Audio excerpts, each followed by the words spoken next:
Ya, terima kasih Anda masih bersama kami. Bagi Anda yang baru saja bergabung, kami hadirkan kembali 3 berita utama hari ini. Pedagang ikan laut di TPI dan pasar tradisional Kota Tegal menjerit lantaran tidak ada pasokan ikan.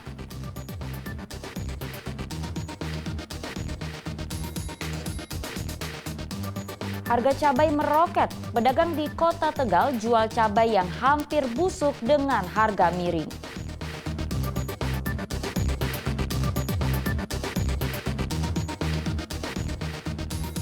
Meredam kecanduan gawai, anak-anak di Kabupaten Semarang melukis di atas batu.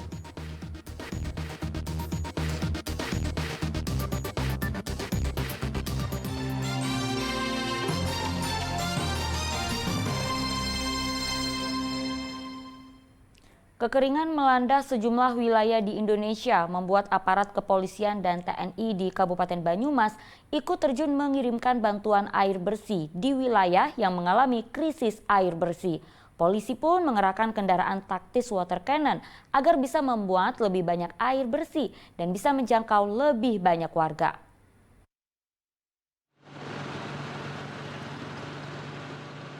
Polresta Banyumas menerjunkan kendaraan taktis water cannon di Desa Tipar, Kecamatan Rawalo, Kabupaten Banyumas. Kendaraan water cannon milik polisi ini diterjunkan untuk mengangkut air bersih dengan isi sebanyak 6.000 liter. Ratusan warga yang sudah lama menunggu langsung menyerbu bantuan air bersih ini.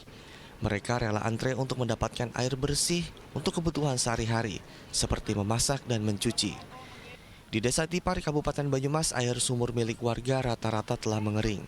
Kalaupun sumur warga masih ada air, warnanya pun berubah keruh dan berbau saat musim kemarau tiba. Untuk keperluan memasak dan minum, warga terpaksa membeli air galon dari pedagang keliling dengan harga Rp5.000 per galon. Padahal dalam sehari, warga membutuhkan sedikitnya 3 hingga 4 galon air untuk kebutuhan seluruh keluarga. Ya nyari air yang bisa untuk masak. Kalau beli memang keberatan ya Bu? Ya Susah uangnya nggak ada. Oh, kalau beli satu galon 5.000. Ya nunut. Satu galon 5.000. Ya 5.000. Memang ada yang jual kayak gitu? Ada itu.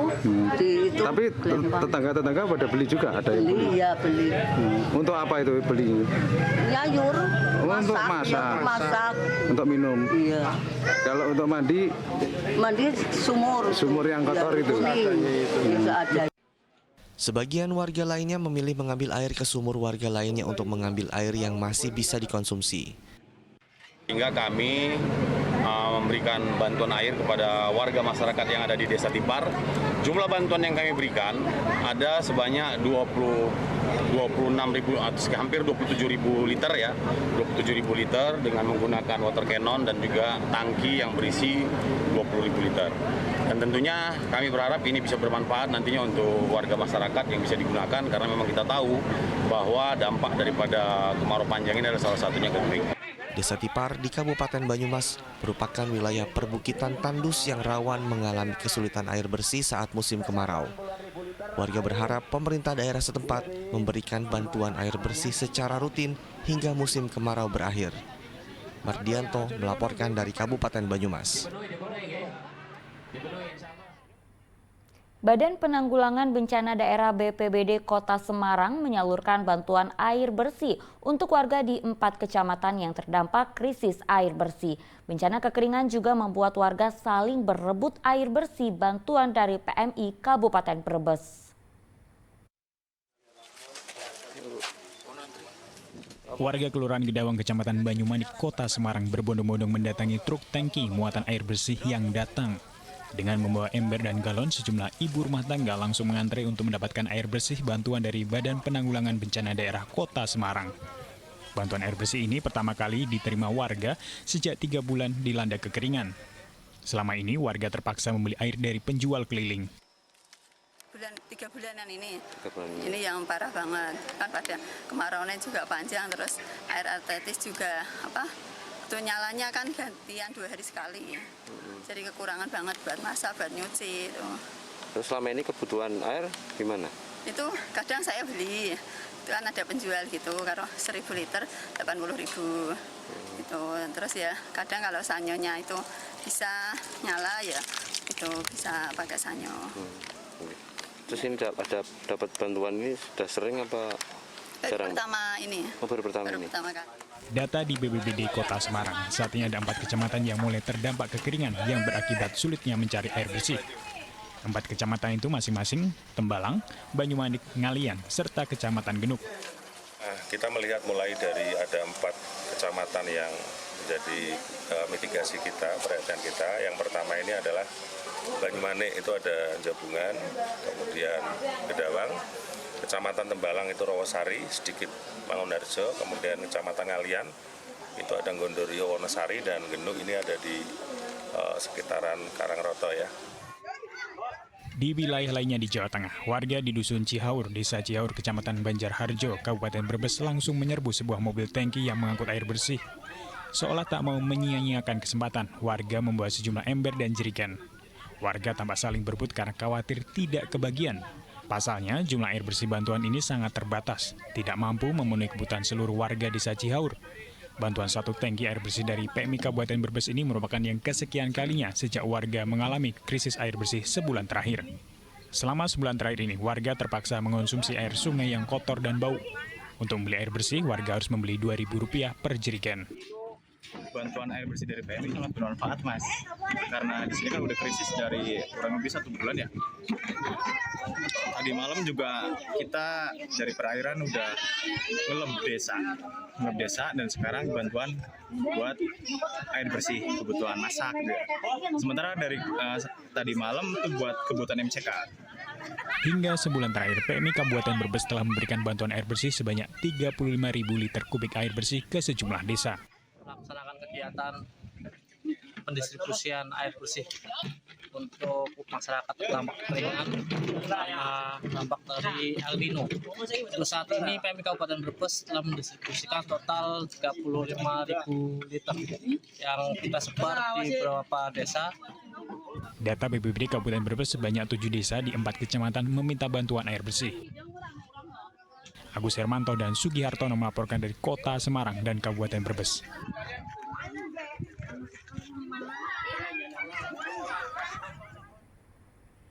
Puluhan desa di Kabupaten Pati dilanda kekeringan. Setiap kali ada bantuan air bersih, warga selalu antusias. Bahkan ada warga yang membawa angkong untuk mengambil air.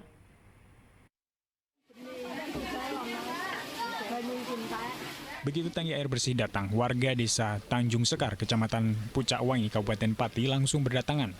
Mereka membawa ember dan jerigen, bahkan ada yang membawa angkong yang biasa digunakan untuk mengangkut material.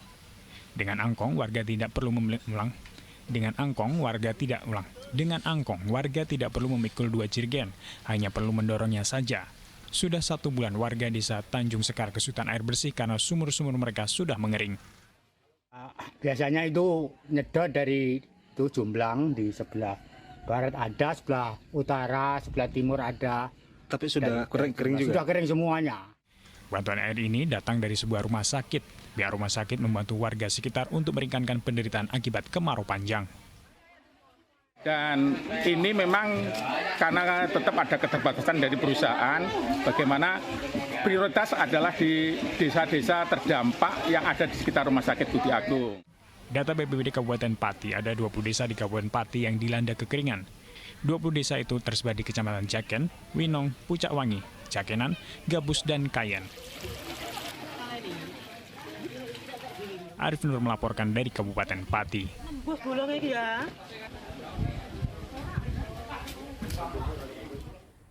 Ya, kita beralih ke informasi lainnya. Untuk mengalihkan kebiasaan bermain gawai atau gadget anak-anak di Desa Jatirunggo, Pringapus, Kabupaten Semarang, melukis batu sungai. Kegiatan itu dilakukan saat waktu senggang mereka, usai sekolah atau pada hari libur.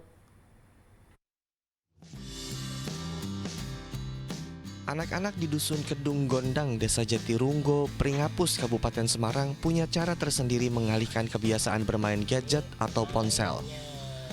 Saat memiliki waktu senggang, seperti sepulang sekolah atau hari libur, mereka melukis di atas batu.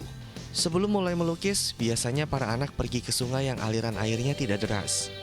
Mereka mengumpulkan satu persatu bongkahan batu Sungai Bade yang permukaannya agak datar dan halus.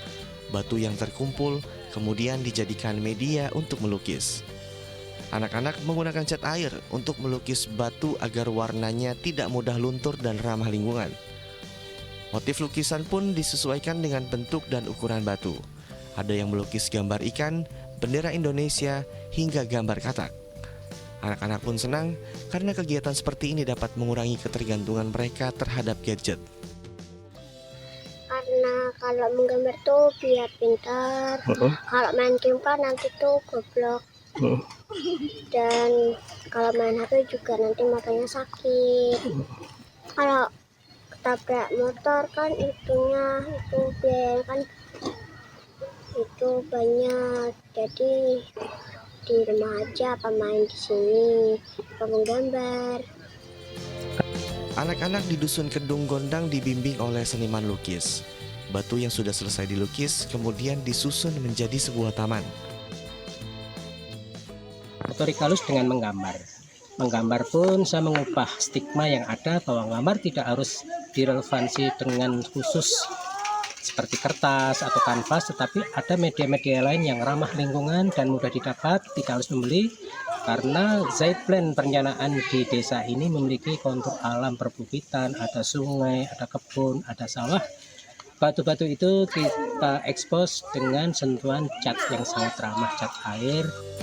Melukis merupakan upaya untuk memacu motorik anak dengan menggambar, namun medianya tidak hanya kertas dan kanvas. Yulianto melaporkan dari Kabupaten Semarang.